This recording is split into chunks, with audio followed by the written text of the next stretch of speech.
మిర్యాలగూడలో మోసాలకు పాల్పడుతున్న ముతూట్ ప్రైవేట్ ఫైనాన్స్ బ్రాంచ్ మేనేజర్ను పోలీసులు అరెస్టు చేశారు.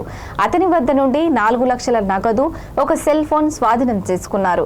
తాకట్టులో ఉన్న బంగారం తక్కువ ధరకే ఇప్పిస్తానంటూ కస్టమర్లను మోసం చేసినట్లు గుర్తించారు.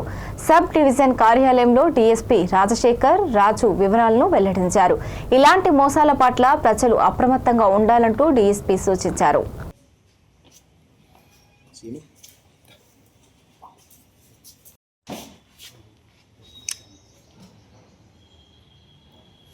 అతనికి తెలిసింది నా పేరు మీద ఇదంతా జరుగుతుందని.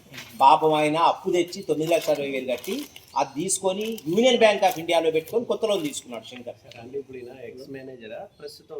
ప్రస్తుతం మణిపురం గోల్డ్లో ఉంటాడు ఇతను. ప్రస్తుతం ఈ విధంగా ఎవరికి వాళ్ళు పర్సనల్గా సెటిల్ చేసుకుంటే ఈ నేరస్తులు సమాజానికి ఎక్స్పోజ్ కావట్లేదు. దానివల్ల ఒకళ్ళకి సెటిల్ చేయడానికి వాడు 10 మందిని మోసం చేస్తూ ఉన్నారు. సో వీళ్ళ మీద క్రిమినల్ కేసులు రిజిస్టర్ అయ్యి వీళ్ళు రికార్డు మీదకి వచ్చి వీళ్ళు రిమాండ్ అయ్యి చట్టపరంగా ఏ విధంగా రికవరీస్ కావాలో అంతవరకు మేము ఖచ్చితంగా ప్రయత్నం చేస్తాం.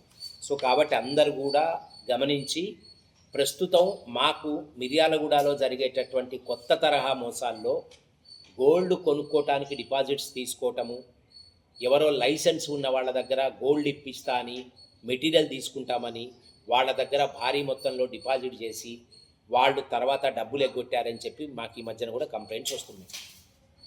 సో వీళ్ళందరికీ మేము చెప్పేది ఒకటే, ఎవరైనా బిజినెస్ ఫెయిర్గా చేసుకోండి, చట్ట ప్రకారం చేసుకోండి. దీంట్లో అధికంగా డబ్బులు సంపాదించి అక్రమార్గాల్లో చేసుకుందామనుకునే వాళ్ళు కూడా నేరస్తులే. కాబట్టి అందరూ కూడా జాగ్రత్తగా ఉండాలని, ప్రజలు ఎవ్వరు కూడా అమాయక ప్రజలు ఇలాంటి వాళ్ళని నమ్మి మోసపోవద్దని పోలీస్ శాఖ తరఫున జిల్లా ఎస్పీ గారి ఆదేశాల మేరకు